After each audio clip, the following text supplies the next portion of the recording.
Bon, j'avais l'occasion d'échanger avec Son Excellence le Premier ministre. Nous sommes l'Union européenne, est un partenaire important pour le Burkina Faso. Nous sommes très fiers de la qualité de nos relations et nous avons échangé sur le progrès que nous avons fait ensemble. Nous avons pendant cette année accompagné le Burkina Faso dans ses politiques sectorielles, dans les réformes, dans la bonne gouvernance, dans le secteur santé, dans le secteur agriculture et dans d'autres domaines.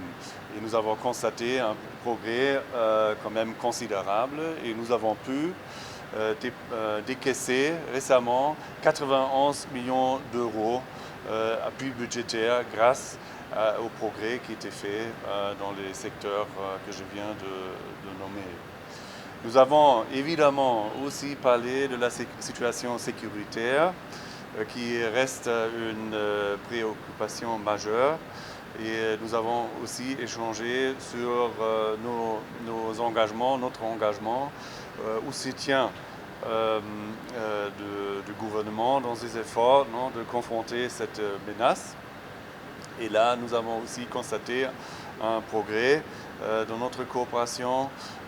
Vous savez, juste pour citer un exemple, il y a des véhicules blindés qui sont arrivés il y a 2 semaines, des véhicules blindés qui étaient promis il y a déjà quelques temps, qui vont aussi renforcer les capacités des forces de sécurité. Mais il y a beaucoup d'autres activités que nous menons dans ce secteur sécuritaire. Et là, nous avons échangé quand même assez détaillé tout à l'heure avec le Premier ministre ce qu'on peut encore faire ensemble dans ce secteur.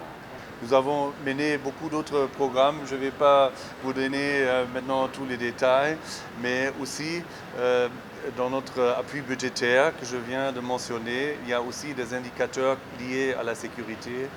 Et avec cet appui budgétaire, avec cet argent qui passe directement dans les caisses d'État, le gouvernement a aussi toujours la possibilité de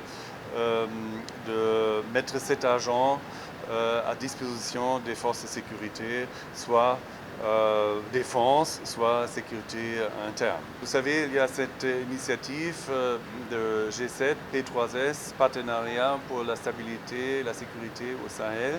Et l'idée de cette initiative est précisément de mobiliser des partenaires aussi au-delà de l'Union européenne et des G7, d'impliquer aussi d'autres partenaires qui peuvent jouer un rôle important comme la Russie, la Turquie, les pays du Golfe, etc. Ça, c'est aussi quelque chose que nous avons discuté avec le Premier ministre tout à l'heure.